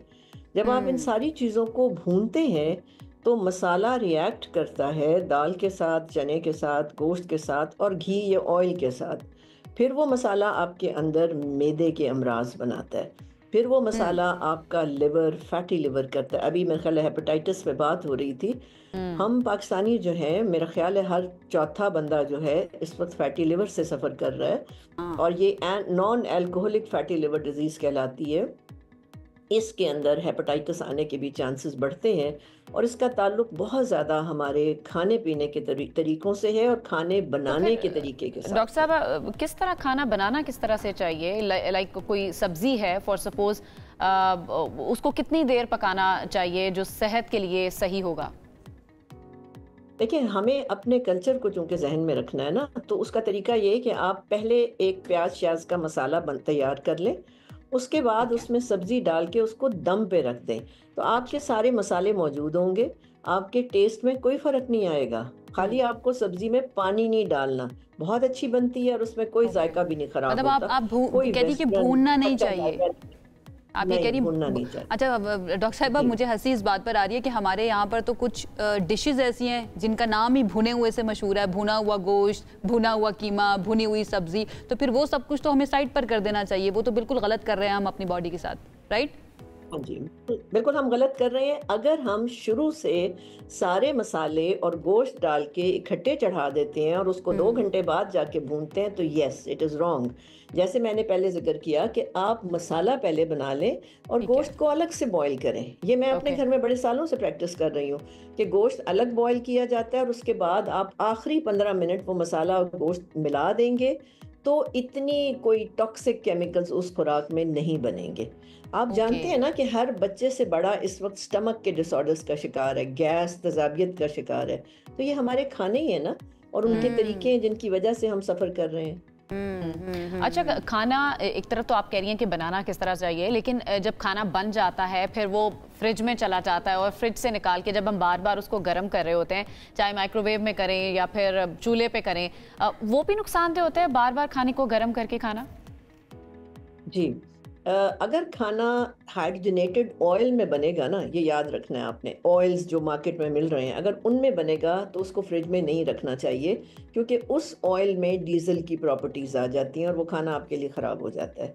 अगर खाना आप किसी कोल्ड कंप्रेस्ड ऑयल में, जैसे सरसों का तेल है या बटर है या देसी घी में बना रहे हैं, तो फिर 1 से 2 दिन तक रखा जा सकता है, लेकिन बार बार उसको रीहीट करके आप वापस फ्रिज में नहीं रख सकते। अगर आपने निकाल लिया है तो आप उसको गर्म करें। डॉक्टर साहिबा, मुझे तो वो फिर निहारियाँ याद आ गई हैं, वो पाए याद आ गए, फिर वो जो हम साग बना कर रख देते हैं और वो महीनों पड़ा रहता है, बार बार तड़का और इधर उधर मैं कहाँ जाऊँ। मेरे अपने घर में समटाइम्स ऐसा होता है कि निहारी या पाए बना के जी वो फ्रीज कर दिए गए हैं। तो इसका मतलब है कि हम तो फिर जहर कंज्यूम कर रहे हैं अपनी बॉडी के लिए।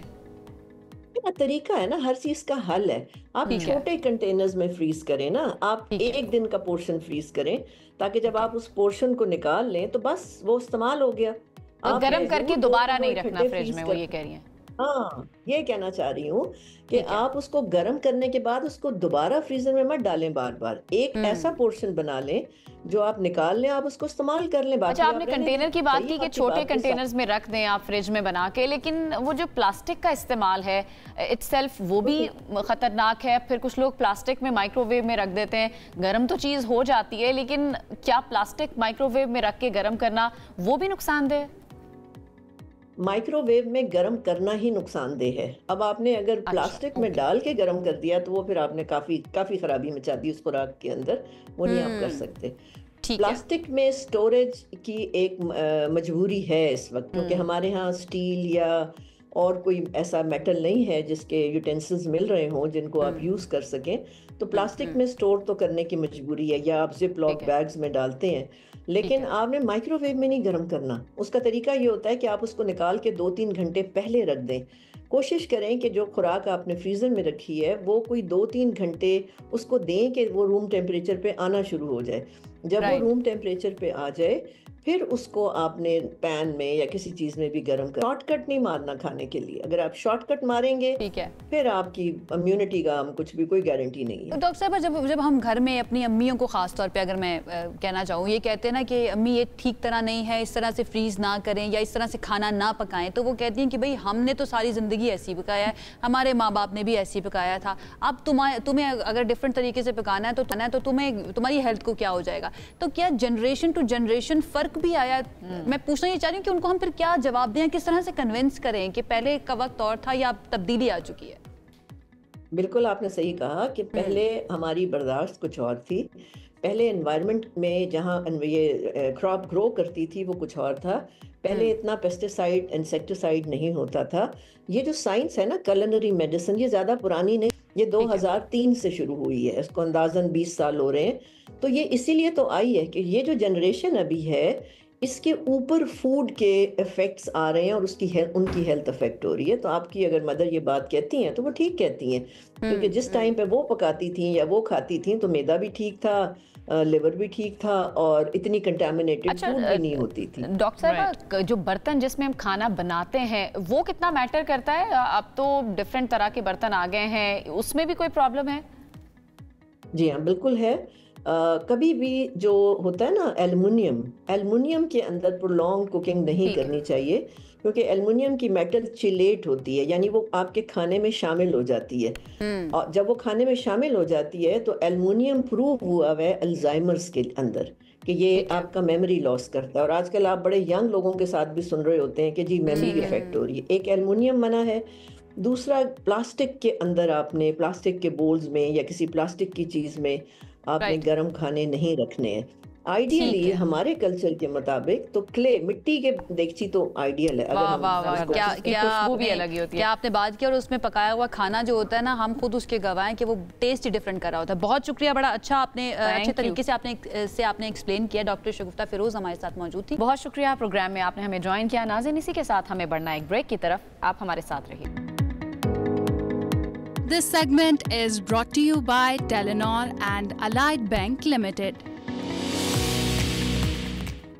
सेगमेंट है मनी मैटर्स। आपको बताएं कि स्टेट बैंक ऑफ पाकिस्तान ने तमाम मालियाती इदारों को हिदायत दी है कि सिर्फ 2 दिन के अंदर आवाम के लिए नए बैंक अकाउंट्स खोलने की कोशिश करें, ताकि ज़्यादा से ज़्यादा शहरी बैंकारी के सिस्टम का हिस्सा बन सके। Now this is very interesting. आखिर किस तरह से, क्या घरों से लोगों को पकड़ कर लाएंगे बैंक वाले और आगे कहेंगे कि आपने बैंक अकाउंट्स खोलें? समझ नहीं लगेगा कितने लोगों का नहीं है, इम्प्लीमेंटेशन किस तरह से होगी ये समझ नहीं आती। बहरहाल ये इकदाम इसलिए किया गया ताकि मुल्क में फाइनेंशियल इंक्लूजन जो है उसको फ़रोग मिले, शफाफ और महफूज ट्रांजैक्शंस को यकीनी बनाया जा सके और शहरियों को रस्मी मालियाती निज़ाम में शामिल किया जा सके। अब माइक्रो फाइनेंस बैंकिंग की तरफ बहुत ज़्यादा लोग हैं, आई डोंट नो इस तरफ आएंगे या नहीं आएंगे। तो ये हमारी खबर है, इसके ऊपर हमने बात करनी है। पाकिस्तान में जून 2024 तक दस्तयाब आदादों के मुताबिक 211 मिलियन से ज़ायद बैंक अकाउंट्स मौजूद थे, जिनमें से 91 मिलियन यूनिक अकाउंट्स शामिल थे। इन अकाउंट्स में से अक्सरियत PLS अकाउंट्स पर मुश्तमिल है, जिनकी शरह तकरीबन 90% है। सारे मामले पर बात कर लेते हैं। हमारे मुआशियात फरहान बुखारी साहब हमारे साथ मौजूद हैं इस सेगमेंट में।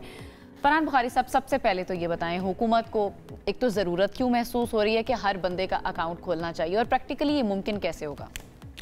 जी शुक्रिया। अगर इसकी तारीख़ देखें तो आज तखमीना ये है कि पाकिस्तान की जो अडल्ट पॉपुलेशन है उनके करीबन 60% ऐसे हैं जिनके अकाउंट्स बैंक अकाउंट्स हैं। आज से 10 साल पहले 2015 में ये 15% था। 15% एडल्ट्स आज से 10 साल पहले उनके बैंक अकाउंट से आज 4 गुना बढ़ गए। तो जाहिर है कि एक अच्छी पेशरफ्त हुई है। बहुत स्लो पेशरफ्त नहीं हुई है जी, स्लो है लेकिन 4 गुना 10 साल में बढ़ गई। 10 साल पहले तो बहुत बुरे हालात थे। लेकिन अब इसका ये मतलब नहीं है कि जिन लोगों के अकाउंट्स हैं वो सारा का सारा अपना धन, अपने पैसे उन्हीं अकाउंट्स में रखते हैं, वो एक अलग बहस है। लेकिन कम से कम पाकिस्तान में हुआ ये है कि बैंकिंग सर्विसेज में जैसे इजाफा हुआ है। अब मसलन घरों में अगर आप किसी से दूध ले रहे हैं, वो दूध वाला भी कहता है जी बिल इतना है तो इजी पैसा कर दो। ये इस्लामाबाद और पिंडी पंजाब में उनको ज़रूरत महसूस नहीं होती है बैंक अकाउंट खुलवाने की। बिल्कुल, और वो इजी पैसा की कन्वीनियंस है। फिर कई शहरों में जहाँ पे लॉलेसनेस है, मुख्तलिफ लोग ये इसको बेहतर समझते हैं कि वो इजी पैसा के थ्रू पैसे आ जाएं, बजाय ये कि अपने जेब में वो कैश लेकर फिरते रहें। तो ये सब की सब तब्दीलियां हुई हैं और एक बेहतरी की तरफ पाकिस्तान जा रहा है, कैशलेस इकोनॉमी की तरफ। एक कैशलेस इकोनॉमी ज़ाहिर है जैसी मगरबी दुनिया में है उतनी तो नहीं है, लेकिन जायज़ कैश है, इजी पैसा है, ये सारी की सारी और एक मतलब एक मैकेनिज़्म बन गया है। तो इसी पस मंज़र में अब स्टेट बैंक ने जो ये कहा है कि कम से कम कोशिश करें कि 2 दिन में लोगों को अकाउंट्स खुलवा सकें। 2 दिन में कैसे पॉसिबल होगा फरहान साहब? देखिए, शिकायत बहुत हैं कि लोग अकाउंट, इंडिविजुअल अकाउंट खुलवाने के लिए बैंक में जाते हैं तो वहाँ पे वक्त बहुत लगता है। बैंक कहते हैं कि जी वो आपकी वेरिफिकेशन है। अब कोई आम सी अगर हाउस वाइफ हैं या कोई शख्स है, यहाँ तक कि रिटायर्ड पेंशनर्स का ये मसला है कि वो कहते हैं कि जी हमारे अकाउंट्स खोलने में ताख़ीर होती है, कहते हैं कि जी आमदन का कोई ज़रिया नहीं है। तो कोई ना कोई हल तो आपको ढूंढना है ना। तो बैंकिंग के निज़ाम को थोड़ा सा आसान कर दें तो लोगों के लिए भी आसानी हो जाएगी, अगर यही प्रॉब्लम आ रही है तो। ये एक प्रॉब्लम है, उसके अलावा भी कई इस्लाहात की ज़रूरत है। लेकिन इसको लगता यह है कि फ़िलहाल स्टेट बैंक ने हल करने की कोशिश की है कि बैंकों से कहा है। आपको लगता है कि ज़्यादा से ज़्यादा लोग अपने अकाउंट्स खुलवा लेंगे तो हम कैशलेस इकोनॉमी की तरफ या डॉक्यूमेंटेड इकोनॉमी की तरफ चले जाएंगे? क्योंकि हम जानते हैं कि बहुत सारे ज़्यादा लोग जिनके अकाउंट्स भी हैं वो अपने पैसे कोशिश करते हैं कैश में ही अपने पास रखें। लोगों को तरवीज ये देना कि बैंक अकाउंट्स के अंदर पैसे रखें डॉक्यूमेंटेड इकोनॉमी के लिए, ये ज़्यादा बेहतर नहीं है? ये आपको कोर्स ठीक लगता है?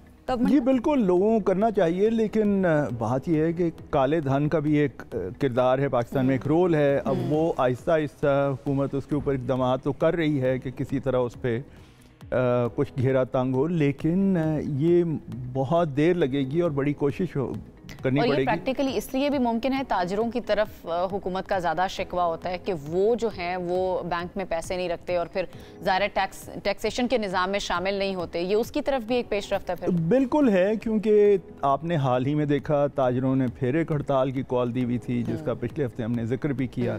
ये वो बिरादरी है जिनके हवाले से टैक्स एवेजन के मामले में काफ़ी इन पे इल्ज़ाम लगते रहे हैं और वो अब भी डबल बुक कीपिंग, इस किस्म के जो काम हैं वो कई कारोबारों में हो रहे हैं। दूसरी तरफ हमारी जो रूरल इकॉनमी है, देही इलाके हैं, वहाँ पे लेन देन मैंने ख़ुद कुछ जगहों पे देखा है कि वो किसी ने किसी और से अगर कोई जिन्स ख़रीदी, जैसे गंदम है या कुछ और चीज़ ख़रीदी, तो उसके बदले में वो ट्रांजैक्शन ये है कि उन्होंने अपनी एक भैंस दे दी। बार्टर सिस्टम अभी भी चल रहा है। बार्टर सिस्टम वो चल रहा है इस किस्म की सोसाइटीज़ में, पैसे भी वहाँ पे चलते हैं और पैसा ज़्यादा है, लेकिन एक एक्सेप्शन भी है। तो इसलिए ये इक़दाम बहुत ज़रूरी हैं। फिर पाकिस्तान इंटरनेशनल टेरर फाइनेंसिंग के हवाले से भी इल्ज़ाम भुगत चुका है। हम FATF की ग्रे लिस्ट में थे, बड़ी मुश्किल से वहाँ से निकल के। लग रहा है आपको ये फरहान साहब, ये जो अब कहा गया स्टेट बैंक की जानिब से और ज़्यादा से ज़्यादा चले, लेट्स सपोज कि खुल भी जाते हैं बैंक अकाउंट्स, कितना हेल्प करेगा ये पाकिस्तान की इकोनॉमी को? ये एक मौसर कदम तो होगा अगर ज़्यादा अकाउंट्स, अगर आज अडल्ट पॉपुलेशन के 60% हैं, आज से 10 साल पहले 15% थे, अगर ये बढ़ के 70-80% तक जाता है बेहतरी तो एक आएगी, आप डॉक्यूमेंटेशन की तरफ मुल्क को लेके जा रहे हैं। और इसका जिक्र कई साल पहले नेदरलैंड्स की मलका जो कि अक़वाम मुत्तहिदा की एमिसरी हैं, वो बड़ी वेल क्वालिफाइड इकोनॉमिस्ट भी हैं, लेकिन वो UN एमिसरी हैं, UN रिप्रेजेंटेटिव हैं फाइनेंशियल इंक्लूजन पे। वो पाकिस्तान तशरीफ़ लाई थी और उन्होंने इजी पैसा और जायज़ कैश वाले कुछ सेंटर्स भी विज़िट किए। और एक जगह पे मेरी भी उनसे कुछ 4-5 सहाफ़ी थे, हमारी उनसे बात हुई, तो उनका ये कहना था कि ये जो सोसाइटी में ख़ास तौर पे ख़वातीन का तबका है जिनको फाइनेंशियल सिस्टम से एक तरह से बाहर रखा गया है, अगर वो भी इंक्लूड हो जाएं तो इस तरह उनकी भी बड़ी बेहतरी हो सकती है। सही। अब एक तरफ हम कह रहे हैं कि बैंक अकाउंट्स खोलें, लेकिन जिन्होंने ब्लैक मनी रखनी है वो बैंक अकाउंट तो शायद उनके होंगे, लेकिन ट्रांजैक्शन वहाँ से नहीं हो रही। प्रॉब्लम तो ये है, या ये प्रॉब्लम है कि बैंक अकाउंट्स ही नहीं है सिरे से? वो आपका प्रॉब्लम रहेगा। मसलन मैंने अभी हाल ही में किसी से पूछा तो उन्होंने कहा कि जी मुल्क में जो सोने की लेन देन होती है, ये जो सोने की ब्रिक्स होती हैं और फिर लोग ट्रैवल करते हैं, वो भी ले जाते हैं, ले आते हैं, उसमें बहुत ज़्यादा ब्लैक इकॉनमी का पैसा हालिया बरसों में गया है, क्योंकि उसकी वैल्यू भी बढ़ी है। बैंक से अगर आपको कोई रिटर्न नहीं मिल रही, आप उसमें गोल्ड में इन्वेस्ट कर सकें, लेकिन ऐसे लोग, इस किस्म के लोग, वो माशरे में उनकी तादाद पूरी पॉपुलेशन में बहुत कम है। तो बिल आखिर तो उन्हें टारगेट करना चाहिए और मेरे ख्याल में कोशिश भी होगी। फरहान साहब, आपको नहीं लगता कि ये जो ट्रस्ट डेफिसिट राइट नाउ आवाम और रियासत के दरमियान, हुकूमत के दरमियान है, इसके ऊपर काम करना चाहिए ताकि लोग खुद से जो है आएँ बैंक अकाउंट्स खुलवाने की तरफ? अगर इंसेंटिव्स दिए जाएंगे या फिर अगर आप टैक्स दे रहे हैं और टैक्स के बदले में आपको चीज़ें बेहतर दी जाएंगी रियासत की तरफ से, तो लोगों का जो है ना खुद से दिल चाहेगा कि वो इस तरफ आए डॉक्यूमेंटेड इकोनॉमी की तरफ, बजाय इसके कि स्टेट बैंक को ये कहना पड़े कि ज़्यादा से ज़्यादा बैंक अकाउंट्स खोलिए। ये बिल्कुल वैसा ही मुझे लग रहा है जैसे कहा जाता है कि ज़्यादा से ज़्यादा चालान करके आपने लेकर आने। आपकी बहुत अच्छी ऑब्जर्वेशन है और हमें इस मौजू पे एक सेगमेंट पूरा का पूरा करना चाहिए।